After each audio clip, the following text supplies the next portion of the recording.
Sudah tahu belum? Kapan waktu yang pas untuk beli dan jual obligasi? Obligasi itu yang kayak FR, Indon, Indois, Ori, SPR, sukuk retail, sukuk tabungan. Itu loh semua. Yuk kita bahas ya. Hai, ketemu lagi nih bersama Melvin Mumpuni di channel YouTube Moduit. Kali ini saya mau share tentang investasi obligasi.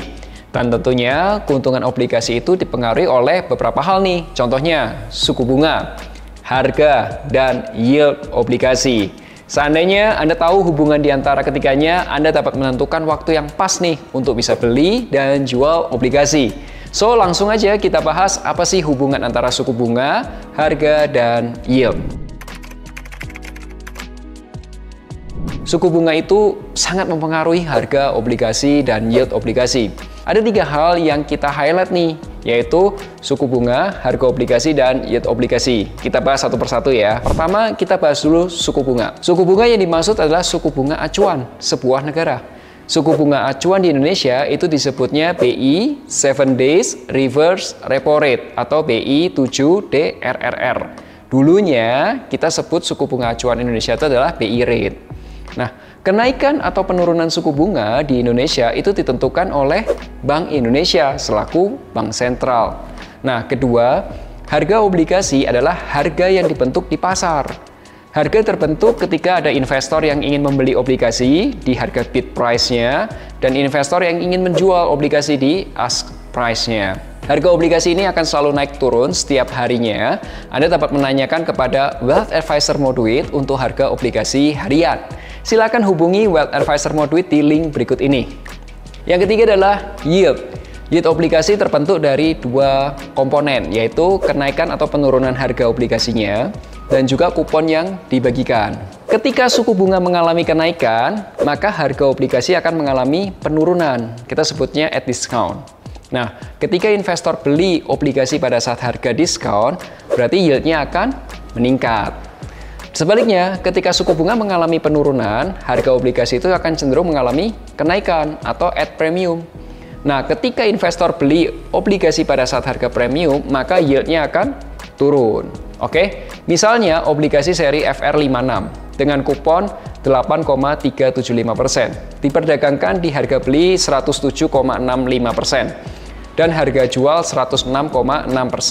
Katakanlah sekarang suku bunga BI 7 Days Reverse Repo Rate-nya dijaga di 6%. Nah, simulasi suku bunga akan meningkat. Jika ekspektasi suku bunganya itu meningkat dari 6 menjadi 7 katakanlah, maka kemungkinan besar harga obligasi akan turun. Dampaknya adalah jika Anda sudah punya obligasi FR56 ini, ya risikonya akan terjadi penurunan harga jual. Nah, jika Anda belum memiliki obligasi FR56, maka ada kesempatan beli obligasi pada harga diskon. Nah, gimana nih kalau simulasinya ternyata suku bunganya turun? Jika ekspektasi suku bunga BI 7 Days Reverse Repo Rate-nya itu turun dari 6 katakanlah menjadi 5% atau 4%, maka kemungkinan besar harga obligasinya akan naik. Tampaknya, jika Anda sudah memiliki obligasi FR56, maka ada potensi keuntungan atas kenaikan harga obligasi. Jika Anda belum memiliki obligasi FR56, maka ada kemungkinan harga belinya akan terlalu tinggi nantinya, at premium. Teman-teman, sampai sini sudah pahamkah? Jika sudah, boleh kasih like-nya dulu dong. Pergerakan obligasi ditentukan oleh ekspektasi investor terhadap suku bunga.